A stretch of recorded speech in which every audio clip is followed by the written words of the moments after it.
Hello everybody, welcome back to the channel. Today we are looking at the question of what is the actual job of a cinematographer.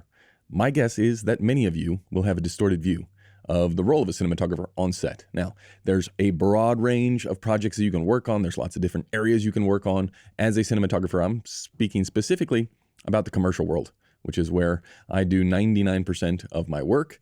And I think a lot of people have a misunderstanding of what the role actually is. And I know that because I didn't understand what the role was. When I was chasing down the illustrious, can I work on bigger and better projects? What are the skills that I need?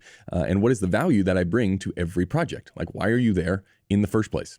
And my initial thought was, well, you're there to make the pictures. So you have to know how to make the pictures, and then you have to be able to make the pictures. So the director will tell you how they want the pictures to look.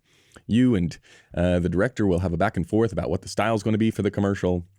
You're going to talk with production, you're going to talk with your team, then you're going to go out there and you're going to make it happen. And for the most part, that is true, but that's not where the value lies in a cinematographer in the commercial space. In the commercial space, you come onto a project maybe 2, 3, 4 weeks out. There's already storyboards. Chances are there's already locations. And your job really is the insurance to make the thing look like the director promised in their pitch, in their treatment, that they could make it look. And oftentimes you want to level up that and you want to make it look as good as you can. But really the job of the cinematographer is not to make the pictures. Because if you just know how to make pictures, like if you can physically do it, that's okay. That's a start. But on commercial productions, there's so much to do with so little time packed in that you have to be able to communicate how to make the pictures, which is why I think it's so valuable to look at other people's work and try and decipher how they did it. Because if you can decipher how they did it, and then you can communicate that to people around you, that's the job of the cinematographer, right? You're not actually physically moving the lamps, the camera. You're not messing with the settings. I mean, you can do that. That's just not where the value is. The value is, can you see a picture, or can you take a translation from a director's mind, the words that they are telling you, and can you foresee in the future, 3 weeks from now, these are the things that are going to be in our way. These are the things that are going to stop us from getting whatever look you're going after. You have to be able to look into the future and come back and tell everyone around you, the entire production team, these are the things that we need in order to get the pictures that we want. So if you wait until the day of to then sort of make do with what you have, that's a different style of filmmaking. That's a different skill. I don't think that's as valuable as being able to look into the future and come back with information that is going to make the job easier for everyone around you. You should be lessening the load on everyone around you. That is the value of a cinematographer. So you go into the future and you say, you know what's going to be the problem here is this location doesn't offer X. Well, can we fix that? If you can fix it, you come up with a solution. And when I say come up with a solution, that just means you come up with the idea and you tell the person who's actually going to do the solution, because it's probably not going to be you. And then you check with production. Do we have enough money? Do we have the budget? Do we have the time? Do we have the resources to be able to get the solution that we need? If we don't, we have to tell the director that, hey, this is the problem. The problem is we don't have the budget, we don't have the resources, or we don't have the time to get the tool that we need to fix the problem in the location. Well, can we change locations? No. Okay, well then we have to come up with another plan.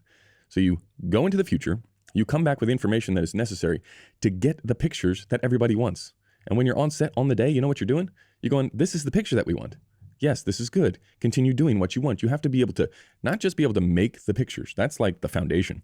Once you can do it all by yourself and you know where to put the lights and you know how to soften the thing and you know what the camera settings are going to be, you never have to do that again.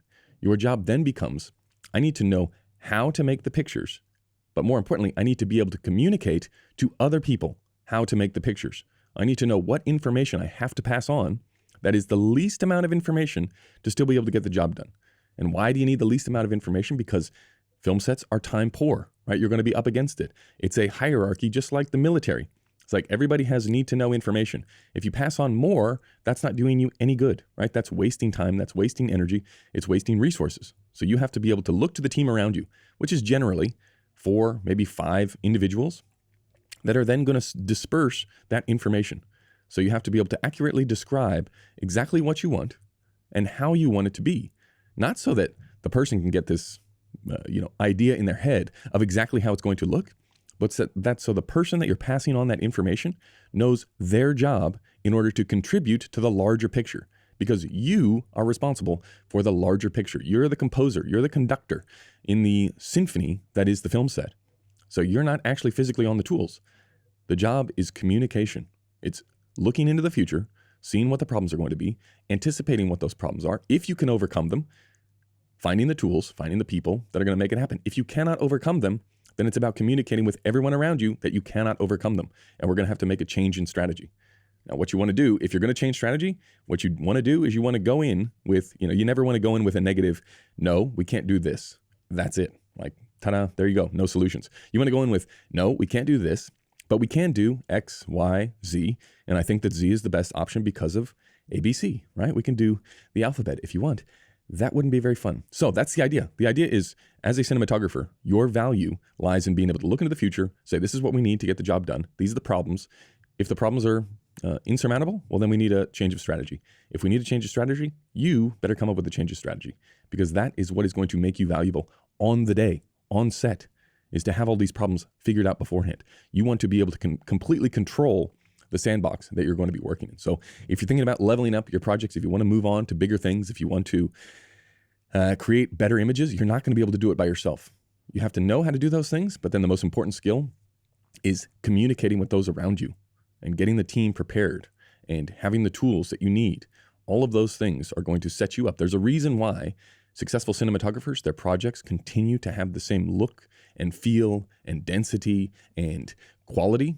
It's because they have honed their skills to be able to lead up to the day to solve all the problems that might be around the corner before they actually get there. So there, 99% of the work is done. And then you have the freedom to be creative when you're actually on set on the day. So in my mind, that is the job of a cinematographer.